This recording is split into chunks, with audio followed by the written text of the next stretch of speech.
awam masyarakat awam menyebut ya kanker. Jadi nanti ada beberapa istilah yang Anda mungkin nggak perlu bingung setelahnya ya. Jadi neoplasia itu awam menyebutnya sebagai kanker atau tumor, walaupun nanti itu terminologi yang berbeda. Ya, perbedaan-perbedaan nanti akan kita bahas satu persatu pada perkuliahan hari ini.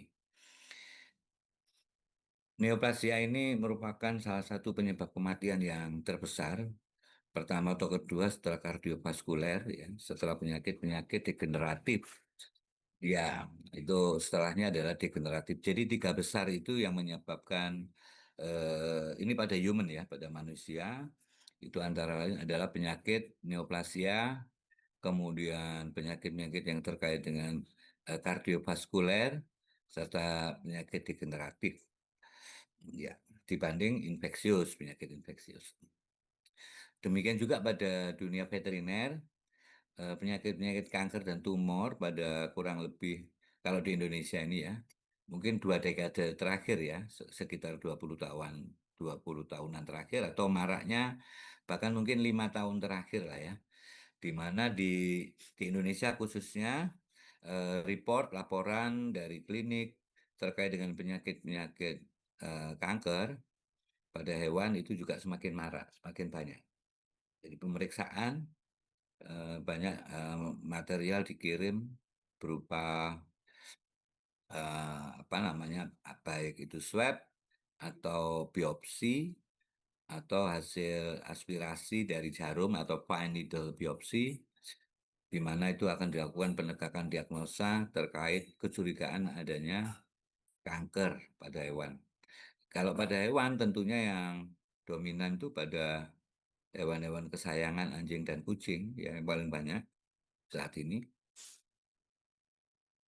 Kemudian juga pada hewan ternak yang diunggas ya, itu contohnya beberapa penyakit unggas itu dikelompokkan sebagai penyakit tumor atau kanker atau neoplasia. Contohnya marek. Marek itu salah satu penyakit kanker pada golongan unggas. Oke. Meskipun di dunia veteriner, keragaman penyakit laporan ya, epidemiologis tadinya itu tidak sebanyak, semasif pada human dengan variasi-variasi jenis kanker. Ya, cuma nanti istilah-istilah yang muncul itu kurang lebih sama, dan sebagai calon dokter hewan atau mahasiswa kedokteran hewan, khususnya hari ini Anda harus sudah mulai memahami apa itu neoplasia dan istilah-istilah yang menyertainya, serta bagaimana kemudian tumor itu akan muncul atau tumbuh bagaimana gitu ya. Jadi yang menjadi bahasan kita, selain kita juga tadi apa namanya, mendalami soal penamaan nomenklatur, juga memahami eh, patofisiologi, artinya bagaimana penyakit keganasan atau neoplasia, yaitu ada istilah lagi keganasan gitu, itu bisa muncul.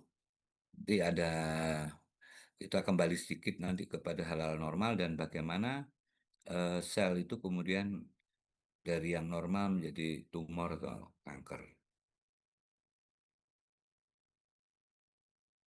Oke, sedikit prolog itu ya. Jadi neoplasia ini dari ini sorry, ini istilah dulu ya, ada dua kata, neo dan plasia. Neo itu baru ya, plasia itu satu pertumbuhan yang berlebihan. Ya, kita kemarin sudah belajar tentang gangguan pertumbuhan, ada hipertrofi, hiperplasi, ada aplasia, kemudian ini ada metaplasi, ada displasia, dan seterusnya. Bentuk-bentuk gangguan pertumbuhan ini adalah kelanjutan dari salah satu bentuk gangguan pertumbuhan yang spesifik yang kita kenal dengan istilah neoplasia. Dari kata neo dan plasia, neo itu baru dan plasia itu pertumbuhan. Nah, ini secara definitif yang telah dirumuskan oleh Sir Robert uh, Willie, ya, Willis, itu tahun 67. Nah, jadi sebenarnya definisi umumnya neoplasia itu adalah sebuah tumor. Nah, ini muncul lagi kata tumor. Dalam definisi neoplasia ada kata tumor, gitu ya. Eh, Nanti tumor itu bahasa Latin, artinya kalau ada istilah tumor yang umum dalam bahasa Latin, setiap benjolan pertumbuhan abnormal itu istilah umumnya adalah tumor. Oke. Sedangkan neoplasia itu sendiri apa? Jadi neoplasia itu adalah suatu pertumbuhan atau tumor yang massa jaringan yang abnormal yang tumbuh, ini ya kunci kata kunci-kunci itu di definisi ini ya, yang tumbuh berlebihan dan tidak terkoordinasi. Jadi ada satu massa jaringan tubuh kita yang tumbuh berlebihan dan tidak terorganisir dengan seperti jaringan normal ya umumnya, dan di mana pertumbuhan abnormal itu terus berlanjut meskipun faktor penyebab abnormalitas tadi telah dihentikan atau telah hilang. Nah, itu kunci ya. Jadi adalah satu pertumbuhan baru, new mass, satu massa. Jadi benjolan tuh bahasa Latin disebut juga tumor tadi ya. Oke, sudah ada dua istilah nih, neoplasia dan tumor. Ya. Kalau Anda dengar istilah neoplasia ya berarti ya tumor atau kanker itu ya. Atau bahasa Indonesia bisa keganasan. Namun kemudian dalam masih terkait dengan peristilahan dalam nanti definisi dan peristilahannya,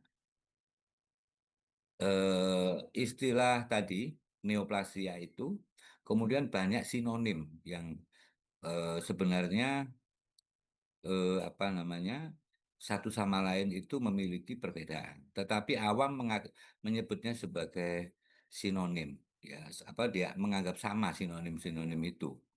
Contohnya tumor dan kanker mungkin Anda bisa bedain, oh tumor itu kurang nggak ganas, kanker ganas, yang lebih ganas. Oh ya itu sudah betul gitu. Tapi banyak yang tidak bisa membedakan istilah itu. Jadi tumor ya dianggap kanker, kemudian mungkin bingung lagi kalau ada istilah neoplasia tadi ya. Ya. Jadi tumor itu sebenarnya istilah yang umum itu disamakan penyebutannya dengan neoplasia tadi yang artinya setiap pembengkakan atau benjolan ya. Kemudian ada lagi sinonim untuk tumor itu blastoma. Nah, blastoma itu sebenarnya eh, meskipun telah dipakai sebagai sinonim, tapi dia adalah istilah khusus sebenarnya. Blastoma itu satu jenis kanker. Nanti Anda apa itu bedanya kanker dengan tumor lagi nanti beda lagi ya. Jadi istilah blastoma, dulu ada istilah blastoma, mungkin sekarang sudah jarang orang menyebut. Tapi kalau ada istilah blastoma, itu maksudnya ya tumor, kanker, neoplasia, itu sama aja. Namun demikian sebenarnya blastoma itu adalah satu bentuk kanker. Nah, ini ada istilah kedua, ini kanker dan blastoma, ya dua istilah baru. Neoplasia, tumor, ada blastoma, ada kanker. Nah, blastoma itu adalah satu jenis kanker. Jadi jenis kanker, satu jenis kanker yang ada atau banyak ditemukan pada fase tumbuh kembang perkembangan individu jadi anak, yang awalnya berasal dari sel-sel mesenkim, sel-sel pluripoten atau stem cell ya. Jadi plastoma itu stem cell yang kemudian tumbuh berlebih. Hmm. Jadi kalau dia berasal dari saraf itu nephroblastoma, kemudian medulloblastoma, retinoblastoma, nephro itu ginjal, sorry. Kemudian ada istilah medulloblastoma, retinoblastoma, ya. Dia punya akhiran blastoma, ya. Jadi ini satu istilah yang baru lagi, satu lagi, ya. Kemudian ada istilah tumbuh ganda. Bahasa Indonesia ini malah jarang dipakai. Jadi kita tahunya dia kanker gitu aja ya. Oke, nanti kita pelan-pelan ya, pelan-pelan. Supaya nggak bingung jadi ada neoplasia. Hmm.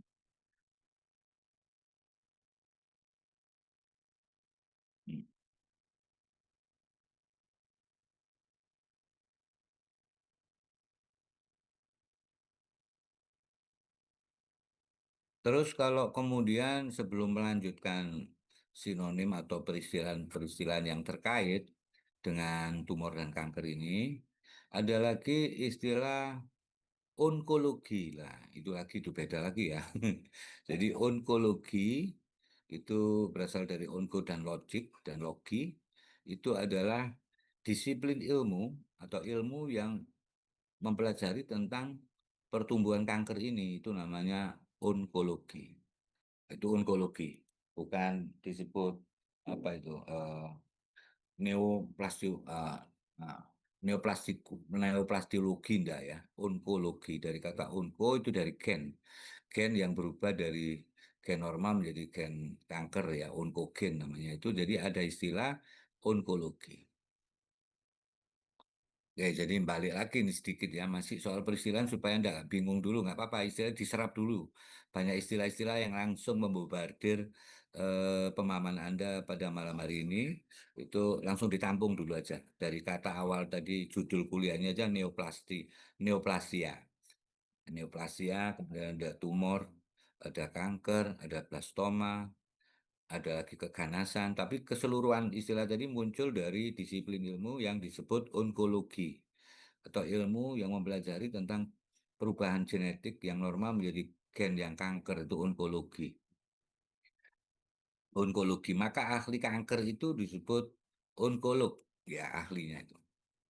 Dokter hewan spesialis tumor atau kanker, jadi onkolog veteriner. Jadi onkolog ya. Itu beda lagi istilah. Oke, baik, nanti istilah-istilah itu akan semakin jelas setelah kita belajar bersama. Ini tadi sekedar istilah-istilah ya, yang akhirnya Anda kemudian dari terminologi itu jelas nantinya setelah kita satu persatu masuk ke bagian-bagiannya. Oke. Meskipun ini kemudian nomenklatur ya, nomenklatur itu berbicara tentang bagaimana kita menamakan pemberian nama ya, nomenklatur. Pemberian nama tentang tumor itu sendiri. Ya seperti kita ketahui, mungkin Anda sudah sering mendengar ada tumor atau kanker payudara, itu nanti apa bedanya dengan tumor payudara, ya kan? Itu nanti soal nomenklaturnya. Kalau bahasa Indonesia mungkin udah gabung di situ, ada istilah Latin dan bahasa Indonesia, misalnya kanker payudara, gitu ya. Padahal itu kalau bahasa Latinnya, kalau menggunakan nomenklatur yang betul, itu adalah masuk dalam adenokarsinoma. Itu apalagi dok nanti ya kita bahas ya. Adenokarsinoma di dalam bahasa Inggris ditambahi mame sebagai kelenjar payudara. Jadi kalau orang kita awam umum sudah menyebut sebagai kanker payudara, itu istilah yang baku di semua orang tahu, berarti itu kanker yang tumbuh di payudara misalnya. Kemudian ada istilah Latin yang pas, bahasa mediknya adalah adenokarsinoma mame. Nanti ada tambahnya lagi in situ dan seterusnya, rumit di situ. Nah ini kita sekarang bicara tentang pemberian nama. Tadi istilah-istilah yang umum ya. Nah tentu ini akan lebih detail pemberian nama di dalam topik bahasan tentang keganasan atau neoplasia ini ya. Nah, jadi pemberian nama nomenklatur pada penyakit kanker itu pertama ditentukan dari berdasarkan jaringan asalnya atau histogenesisnya. Jadi tumor itu mesti umumnya diberi nama sesuai dengan asalnya. Jadi sel tumor itu bisa berangkat dari berbagai jenis jaringan atau organ yang berbeda. Oke, kalau kembali ke histogenesis, nanti Anda harus tahu bedanya antara ilmu mempelajari sel namanya sitologi. Kalau mempelajari jaringan, histologi. Kalau organ, organologi gitu ya. Jadi sel ya sel bagian yang terkecil dari satu makhluk hidup, sel, di mana sel yang mempunyai struktur dan fungsi sama itu membentuk jaringan. Ya. Nah, jaringan itu dipelajari dan ilmunya histologi dulu Anda udah belajar. Beberapa jaringan itu akan membentuk organ, gitu ya. Terus beberapa organ membentuk sistem organ. Nah, ini kalau kemudian kita bicara tentang kanker, itu umumnya dia nomenklatur atau pemberian nama kanker itu dimulai dari jaringan asal, bukan jaringan ya, bisa sel, sorry. jaringan atau selnya, boleh dua ini. Ya betul, jaringan atau sel. Jadi umumnya memang jaringan ya. Di mana dia berasal gitu ya. Misalnya kalau dari sel itu contoh yang di bawah itu yang gampang. Nanti yang jaringan kita bahas. Ada Sertoli sel tumor, Leydig sel tumor. Jadi tumor yang berasal dari sel Sertoli. Nah, kemudian tumor yang berasal dari sel Leydig itu pada testis ya, Sertoli pada ovarium. Misalnya begitu. Ya selain dari sel, yang umum itu justru berasal dari jaringannya ini, ya, pemberian nama. Ya, jadi nanti tumor selain itu nanti ada tambahan lagi namanya. Awalnya dari mana jaringan itu berasal, kemudian sifatnya. Nah, yang kedua, dalam nomenklatur pemberian nama untuk tumor dan kanker itu didasarkan pada behavior atau sifat dari tumor atau kanker tadi. Oke, selanjutnya untuk topik bahasan ini saya menyebut tumor aja ya, yang enak ya tumor. Walaupun nanti berdefinisi beda lagi ya tumor kanker.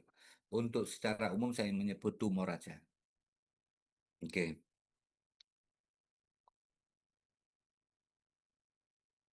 jadi untuk pemberian nama selain asal jaringan atau selnya, pemberian nama kanker itu nanti disematkan pula di dalam nama penyakit itu tentang behavior. Behavior ini menyangkut apakah tumor tersebut cukup berbahaya, mengancam hidup seseorang atau tidak gitu ya, atau tidak terlalu mengancam. Nah, sehingga pada tahapan ini menyangkut sifat atau perilaku dari eh, tumor atau sel yang asalnya ini dan perilakunya, kemudian kita mengenal istilah yang lebih spesifik, ya tumor itu sendiri. Nah, tumor itu nanti itu berbeda dengan kanker. Jadi gini ya, tumor itu sebenarnya bagian dari masa pertumbuhan atau neoplasia tadi yang relatif tidak berbahaya, relatif sedikit harm apa bahayanya dibanding nanti jenis yang kedua yaitu kanker. Di mana pada tumor itu pertumbuhannya sering lambat, tidak invasif, kemudian sering dikenal dengan benign tumor. Ya, oke ya. Tumor dalam bahasa Indonesia disebut tumor jinak, benign tumor. Oke ya. Neoplasia tadi dulu ya, pertumbuhan barunya itu sifatnya dia itu slow growing dan non-invasif, tidak menyebar. Dan strukturnya kalau dirasakan, diraba, dipalpasi itu apa namanya batasannya jelas. Jadi misalnya ada benjolan di kulit, kemudian ada palpasi, dipegang gitu, terlihat bulatan gitu ya di bawah kulit. Misalnya ada benjolan di bawah kulit itu Anda raba, Anda tekan, oh bulat ya dan bentuknya itu bisa Anda bayangkan, oh ini bulat, agak elips gitu atau irregular, tapi masih masih bisa batasannya itu masih jelas. Nah, itu contain, kemudian slow growing dan non-invasif. Nah, itu disebut tumor jinak atau benign tumor. Ada istilah benign lagi nih sekarang. Karena nanti ada istilah yang umum lagi di dunia medik yang sering digunakan, benign dan malignan gitu ya. Malignan itu lawannya yang ganas. Untuk kelompok tumor yang digolongkan jinak ini, kemudian cara pemberian namanya di belakangnya nanti diberi oma. Ya, misalnya berasal dari epitel jaringannya, asal jaringannya jaringan epitelial ya, misalnya kulit. Misalnya dia akan diberi nama papiloma gitu ya. Ya dari kata apa ini epidermis di kulit itu ada papilar-papilarnya itu nanti akhirnya ada nama papiloma. Kalau sel atau jaringan awalnya adalah jaringan ikat, misalnya fibrous, kita mengenal istilah fibroma. Nah, kalau begitu ada istilah fibroma, berarti dari kata fibroma itu kita bisa menaksir bahwa mengartikan bahwa tumor itu berasal dari jaringan ikat fibrous, dari sel fibrous, fibroblast ya, dan sifatnya tidak ganas. Ya, itu berarti dia merupakan benign tumor. Fibroma, papiloma, kalau dari sel-sel lemak, lipoma gitu ya. Kalau berasal dari kelenjar limfoid, lipoma, ya. Jadi lipoma, mbak, lipoma, ya. Mirip-mirip ini tadi. Akhirnya oma. Kemudian sebaliknya ada kategori tumor yang sangat invasif. Invasif itu mudah menyebar. Kemudian pertumbuhannya cepat dan cenderung kemudian karena sifat tadi itu, karena invasif dan tumbuhnya cepat, dia itu dianggap lebih berbahaya, sangat berbahaya, dan itu dikenal dengan tumor malignan. Malignan atau kemudian ada istilah malignansi. Malignansi itu keganasan. Lah itu malignansi itu kalau diterjemahkan dalam bahasa Indonesia itu keganasan, yang artinya malignan tadi. Nah, malignan tumor inilah yang kemudian sering disebut sebagai kanker. Nah, itu ya. Kalau benign tumor itu bisa disebut tumor, ya, disamakan istilahnya dengan tumor. Tapi kalau malignan tumor itu kemudian punya istilah sendiri yang disebut sebagai kanker. Tulisannya bahasa Inggris cancer tadi ya, cancer ya. Nah, itu dari malignan. Kata malignan itu kemudian malignancy atau ada istilah keganasan, yaitu kanker yang sebenarnya. Maka sifatnya itu tadi dia invasif, mudah menyebar dan pertumbuhannya cepat. Dan artinya dia lebih ganas. Lebih ganas itu nanti relatif ya, bagaimana itu diartikan. Dan dalam pemberian namanya itu diberi akhiran sarkoma, ya, sarkoma untuk sel-sel yang berasal jaringan yang berasal dari jaringan mesenkimal, jaringan embrional itu ya, mesenkimal. Itu kita kasih istilah sarkoma. Tapi kalau berasal dari jaringan epitelial dan turunannya, jadi epitel itu satu jaringan ya, jaringan yang kemudian kita mengenal ada istilah epitel penutup dan epitel kelenjar. Jadi epitel penutup yaitu ya yang melapisi kulit, kemudian melapisi permukaan seluruh permukaan organ, ya itu epitelial, baik permukaan dalam maupun luar, ya mesotelium itu di luar. Ya, semua sel yang berasal dari epitel itu kemudian akhirannya adalah karsinoma. Oke ya, yang ganas-ganas ini berarti satu berakhiran sarkoma, itu kalau berasal dari mesenkimal, jaringan mesenkimal, dan karsinoma. Itu yang dari epitelial. Tadi contohnya epitel kan bagi dua tadi, permukaan dan epitel kelenjar. Kelenjar bagi dua, kelenjar eksokrin dan kelenjar endokrin. Kelenjar endokrin itu contohnya mame tadi. Nah, oleh karena itu untuk menyebut kanker kelenjar mame itu disebut adenokarsinoma mame. Jadi adenoma itu berarti tumor, tumor pada kelenjar endokrin. Nanti macam-macam ya, tinggal belakangnya apa. Oke, semoga udah mulai agak nggak bingung ya istilah-istilah itu ya. Oke, supaya Anda pokoknya yang gampang kalau sudah sarkoma, karsinoma, ganas, malignan, ganas, tumor, benign, lah itu jinak gitu ya, jinak. Itu berdasarkan behavior ya. Nah, oke, ini sekarang kita bedakan antara tumor yang jinak dan ganas itu bedanya apa? Oke, secara struktur, tumor benign tumor itu strukturnya secara mikroskopik nantinya mudah dibedakan antar bagian-bagian. Misalnya contohnya gini, kita ngomong kulit. Kulit itu ada bagian epidermis, dermis, dan hipodermis.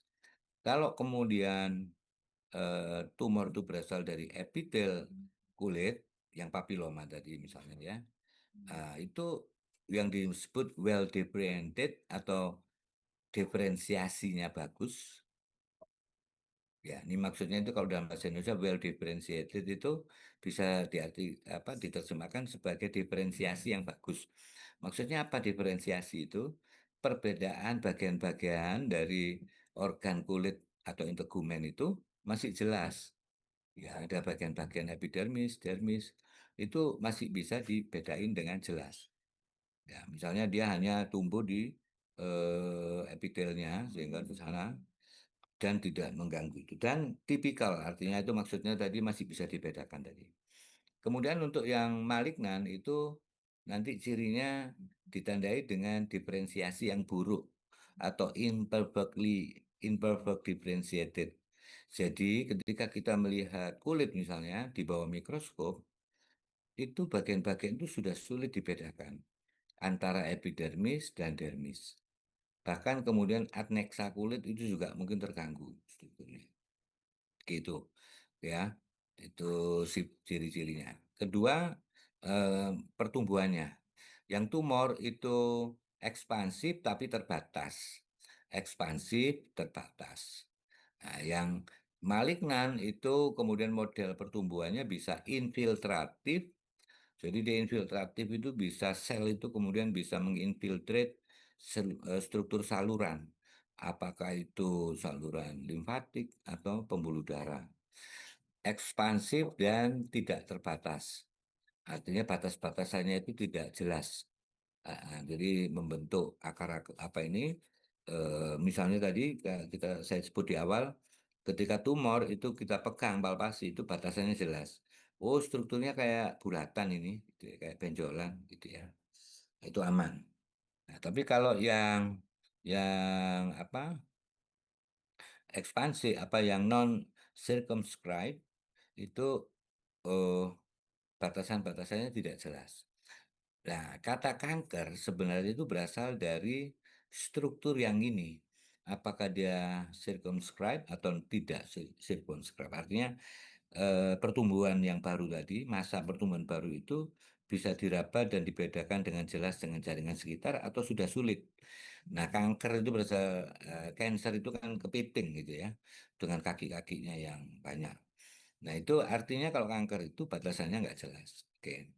Kemudian rata-rata pertumbuhan untuk yang tumor relatif pelan, kemudian sedikit kalau diperiksa di bawah mikroskop itu indeks mitotik, jadi sel-sel yang mengalami mitosis itu relatif sedikit dibanding yang ganas. Kemudian yang benign itu mungkin dia berhenti, bisa bisa berakhir pertumbuhannya. Jadi artinya nggak terus berkembang. Bisa aja dia kemudian slow down dan tetap jadi nggak besar-besar segitu aja gitu ya. Jadi kalau yang malignan itu jarang. Walaupun ada yang kemudian tidak terus berkembang membesar, tapi umumnya dia terus baik menyebar dan membesar. Kemudian yang kelima sifat metastasis. Metastasis itu satu kemampuan sel untuk pindah dari satu posisi atau lokasi ke lokasi baru yang jauh berbeda melalui jalur pembuluh darah atau pembuluh limfe.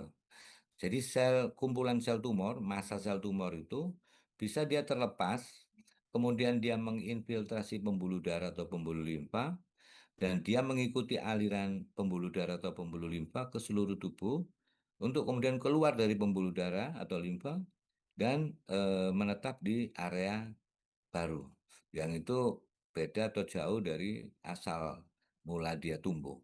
Gitu ya, itu namanya metastasis.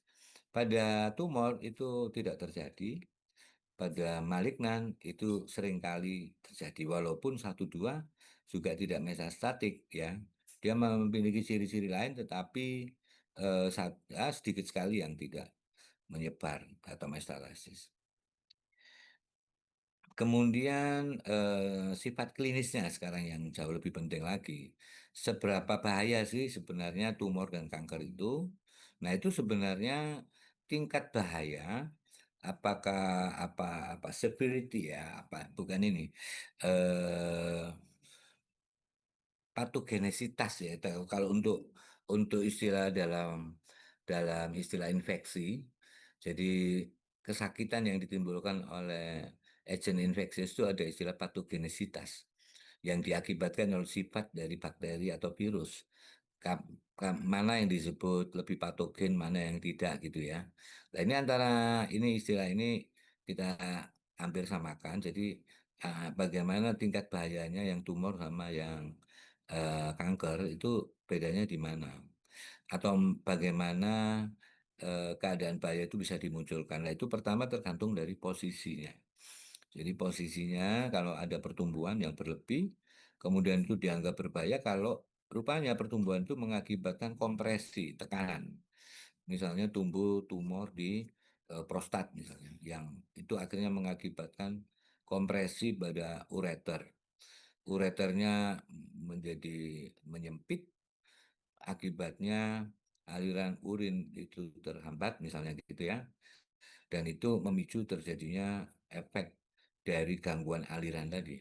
Jadi urin yang dihasilkan yang harusnya kemudian mengalir ke vesika urinaria itu akibat kompresi prostat itu dia akhirnya akumulasi urin yang dihasilkan melalui filtrasi ginjal dan absorpsi tadi itu balik ke arah ginjal, dan itu bisa mengakibatkan nefrohidronefrosis, infeksi di ginjal dan seterusnya. Itu bahayanya tentu tergantung posisi.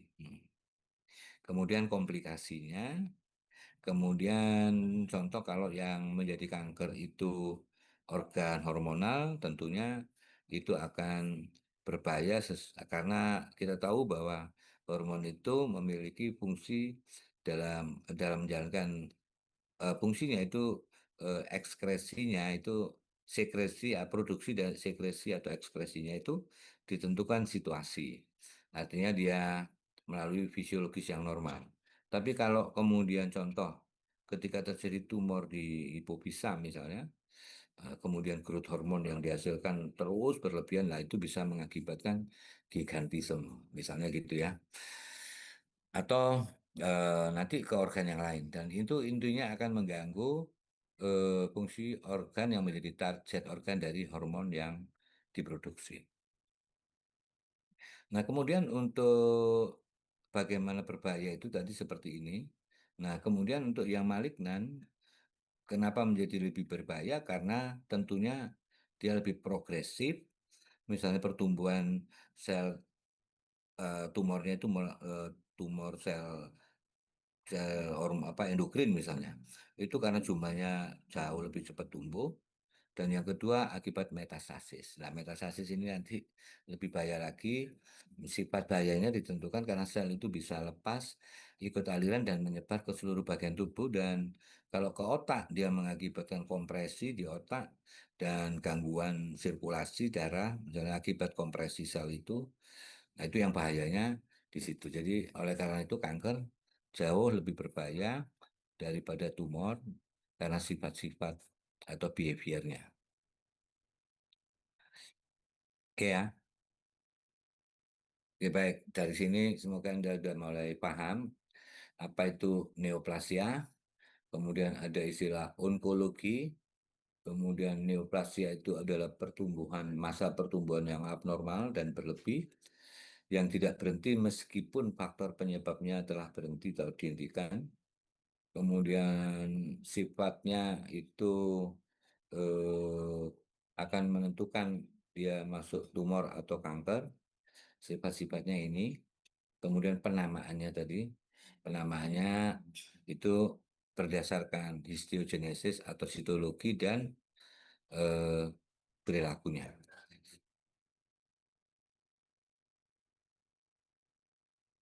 Ya, ini gambaran kemarin ya. Jadi contoh-contoh ini misalnya ini ada satu jaringan epitel ya, yang kiri itu di situ ada epitel selapis pubis misalnya, pubis tinggi. Kemudian ini bawahnya ada basal membran. Nah, ada beberapa gangguan pertumbuhan dari sel normal ini. Bisa aja dia sel-selnya membesar, ya setiap selnya menjadi membesar, itu kita sebut hipertrofi, kita udah bahas kemarin. Kemudian ukurannya sama tetap, tetapi jumlahnya bertambah. Itu kita sebut hiperplasi. Terus ada pula yang em, menjadi metaplasi. Metaplasi itu dia epitelnya awalnya selapis kubis, ya, dia menjadi berlapis pipi. Jadi kalau epitel berlapis pipi itu nanti ada beberapa tipe selnya dan di atasnya sangat pipih. Yang paling ujung itu dari kubis sampai menjadi pipi. Ya, itu namanya metaplasia. Atau kemudian sel normal itu bisa aja menjadi displasia. Displasia itu selnya berubah bentuknya dan eh, ukuran. Jadi ragam selnya itu berubah, dan yang kedua yang penting tempatnya, strukturnya. Itu disebut displasia.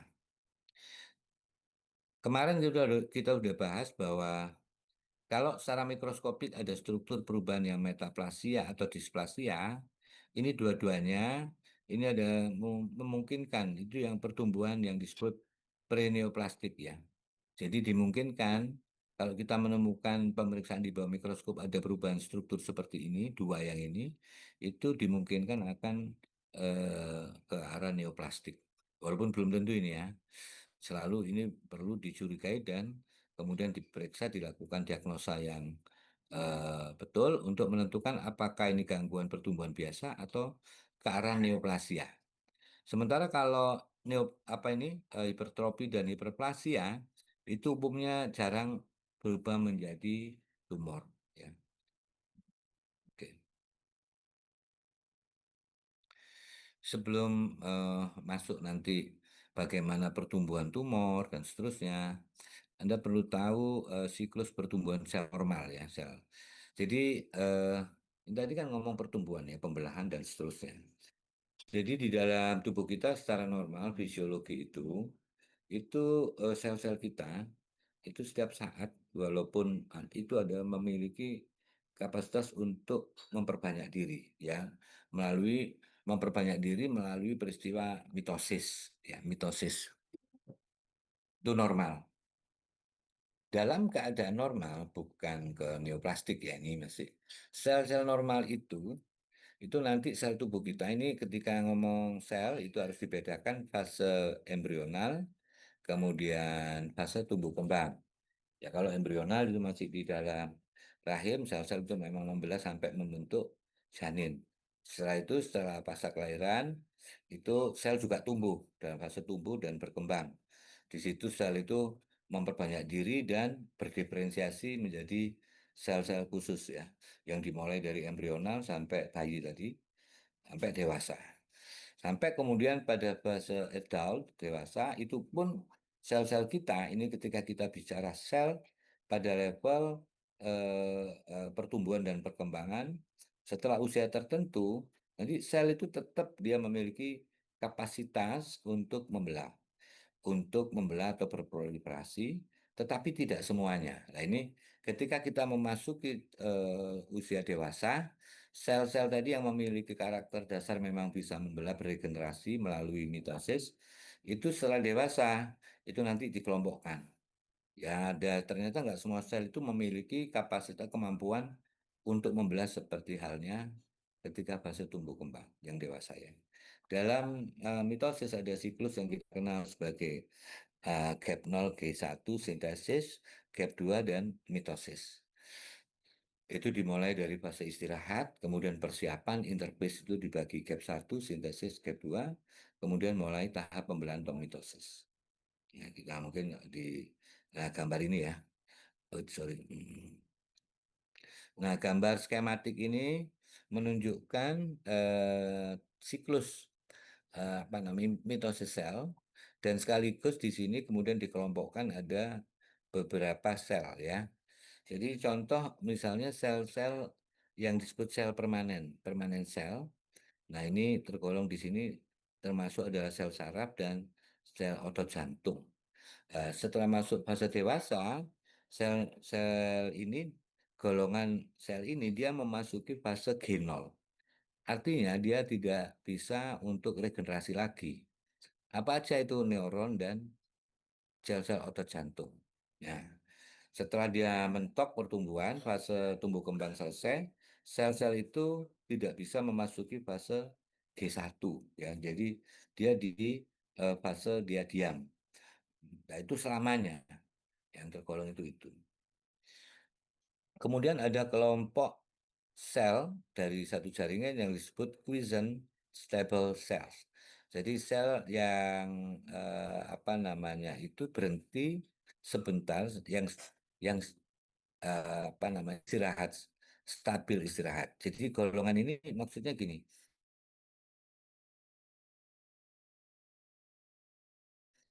sel sel ini masih memiliki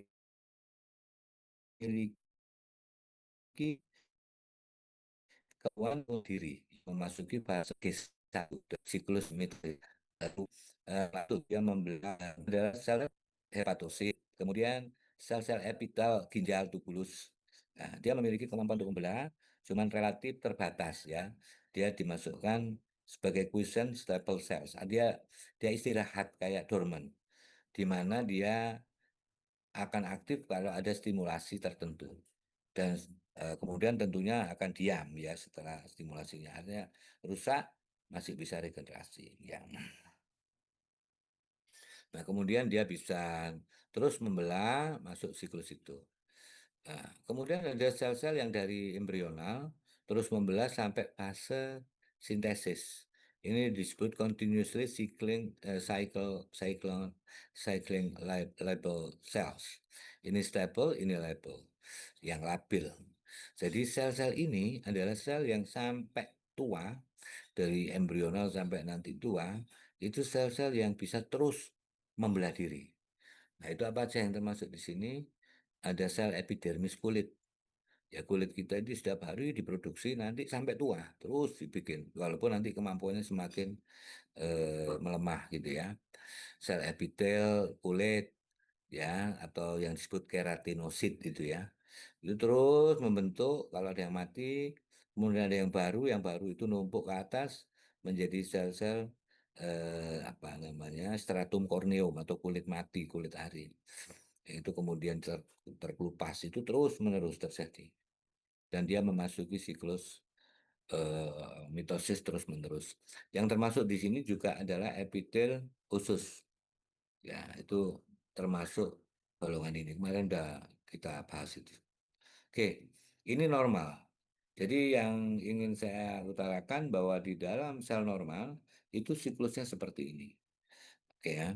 Nanti misalnya sel-sel yang tergolong permanen, yang bukan stabil ini, bisa aja suatu hari ketika ada defek genetiknya, sel-sel neuron itu tiba-tiba dia membelah. Misalnya begitu ya.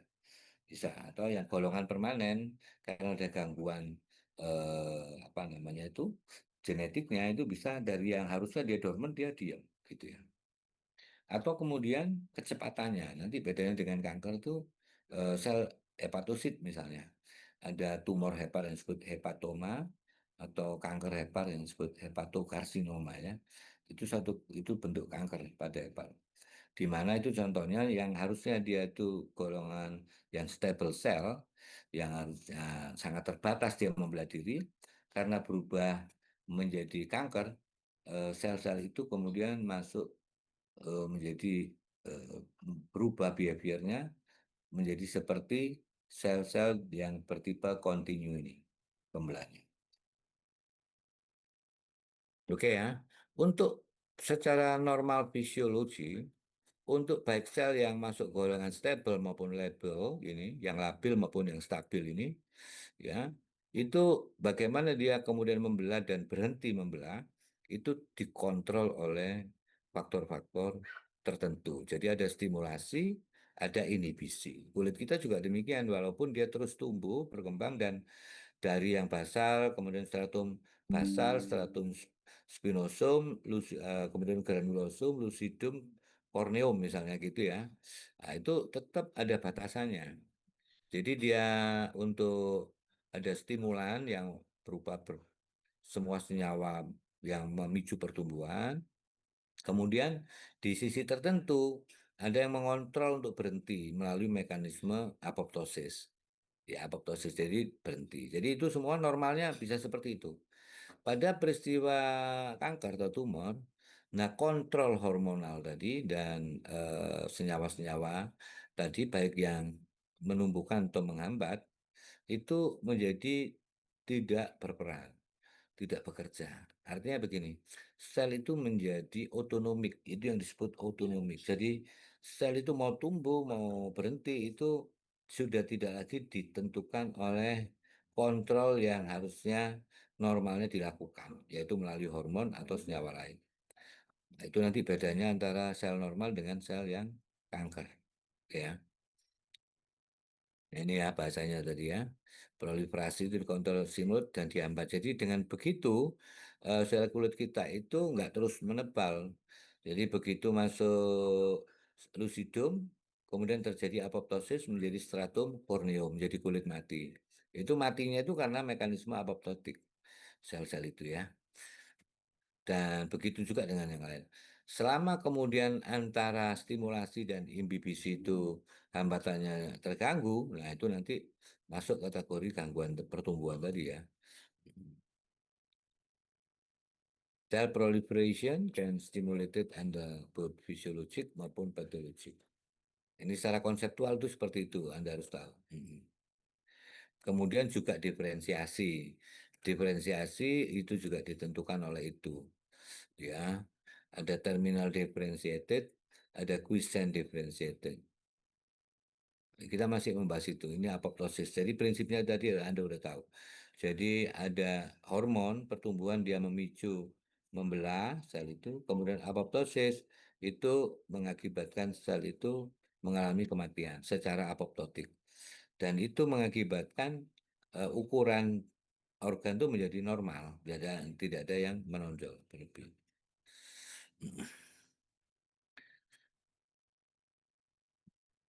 Oke, ini sekarang sifat ininya. Secara umum kemudian yang kita meloncat pada ke tumor growth, ya, pertumbuhan tumor. Jadi ketika disebut tumor atau neoplasia tadi itu yang terjadi adalah stimulasi pertumbuhan itu jauh lebih cepat dibandingkan apoptosisnya. Apoptosisnya masih berjalan tetapi terbatas. Dia jumlah sel yang dihasilkan melalui proses pembelahan itu jauh lebih tinggi dibandingkan yang kemudian harus mati secara apoptosis. Itu satu hal.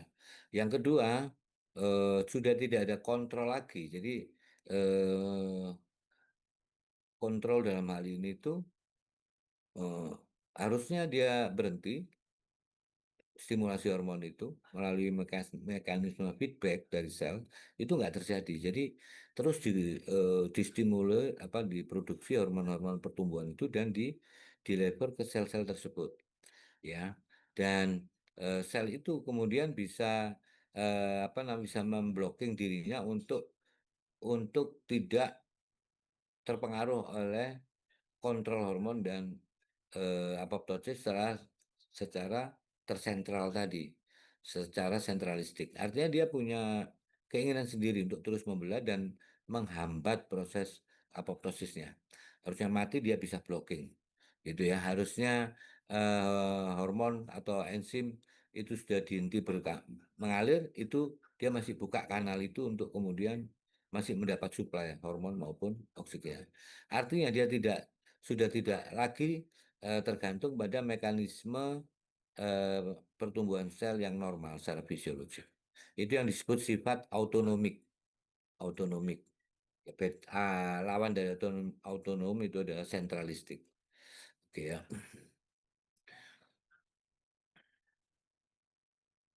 Jadi kemudian sifat dari tumor pertumbuhan itu umumnya setelah dia kedetek, dia berjalan lambat laten.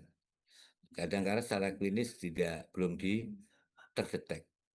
Jadi tumor itu baru pembelahannya itu baru mulai terdetek ketika masanya itu kurang lebih 1 gram ya, di mana sel itu telah membelah sebanyak pembelahan selnya itu 10 kali dan doubling dan itu eh, kemudian bisa eh, terdetek massa sel yang kurang lebih 10 pangkat 12 sel pada setelah dia membelah sebanyak 10 kali proses pembelahan.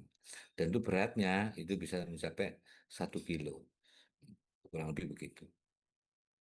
Jadi ini gambar ilustrasi lagi, sel normal, kemudian dia melakukan doubling pembelahan, nah, dengan 10 kali pembelahan itu, kemudian massa itu baru mulai terdetek. Ya, bisa metastasis ini dari transformasi ke tumor, ada fase progresi, jadi proliferasi atau secara genetikal itu tidak stabil menjadi tumor dengan varian tumornya. Nah, kemudian apakah seluruh sel tumor itu memiliki karakteristik sama semua yang seperti yang saya sebut, dia itu sudah otonom dan tidak bisa mati? Bukan. Jadi sel tumor itu selain dia membelah diri, mitosis, dia juga nanti memiliki kemampuan berdiferensiasi. Dan ternyata tidak semua sel yang hasil turunan derivat dari asal itu semuanya hidup, tidak. Ya tetap ada mekanisme kematian, beberapa di antaranya kematian. Jadi misalnya ini sel asalnya warna merah ini, dia membelah, sebagian besar masih ciri khasnya itu, cirinya masih seperti yang merah, tapi kemudian yang pada beberapa sel yang lain itu memiliki bentuk dan sifat yang mulai berbeda dari asalnya. Dia karena memiliki kemampuan berdiferensiasi. Dan itu bisa tidak hanya satu, tapi bisa menjadi beberapa jenis sel yang lain. Nah, tapi tetap ada yang dominan ini, yang dominan yang enggak. Kemudian bentukan ini ya massa itu kita sebut sebagai satu massa tunggal yang kita sebut sebagai apa tumor atau benjolan tadi. Di mana kalau pelajari lebih jauh, walaupun kelihatan seragam satu benjolan, sel-selnya memiliki beberapa perbedaan. Jadi contoh ini yang ada yang non antigenik, ya dia nggak memicu apa-apa dari tubuh host. Ada yang sel yang memiliki kemampuan invasif, kemudian ada yang memiliki kemampuan metastatik, kemudian ada sel-sel yang tahan terhadap impuls pertumbuhan. Ini ya, jadi dia nggak tetap satu enggak, tapi dia bisa berubah-ubah. Nah, kemudian masih menyangkut behavior dari tumor tadi, sifat keganasannya ditentukan dengan mitosis indeks membelah dirinya. Jadi dalam Anda nanti akan tahu ini ada gambaran satu tumor di limpa, maka disebut limfoma. Kemudian Anda bisa melihat ini normalnya adalah sel limfosit, dan kita bisa melihat berapa jumlah sel dalam satu lapangan pandang ini yang kemudian menunjukkan aktivitas pembelahan. Jadi di sini kita bisa melihat ada yang profase, ya profase di mana apa namanya kromatinya nampak kasar, ya. Kemudian ini metafase misalnya ya, di mana kromosom berada di ekuator, ya.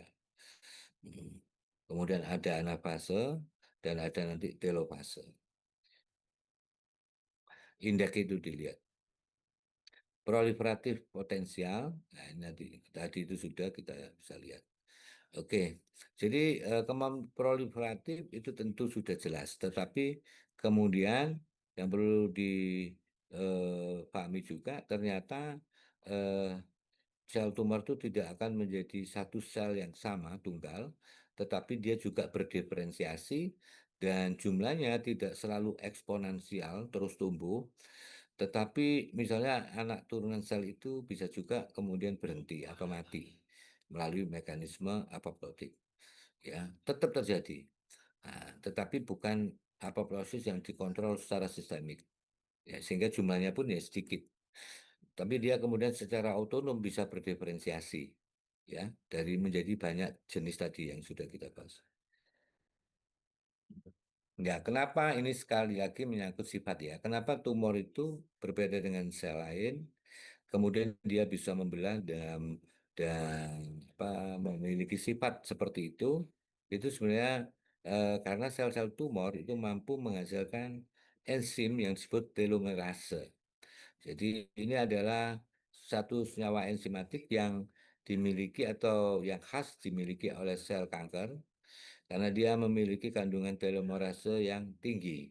Telomerase ini memungkinkan telomer. Jadi eh, telomer itu adalah satu urutan basa DNA yang ada di ujung kromosom ya. Dan itu yang memungkinkan sel itu untuk terus membelah dan memanjang gitu telomer. Mereplikasi itu ditentukan itu dan kita kenapa sel kita waktu aging menjadi eh, berkurang jumlahnya itu karena aktivitas dari telomer itu yang sudah tidak optimal lagi. Jadi ini telomerase menjaga telomer untuk bisa terus memanjang dan membelah gitu ya, membelah. Oke.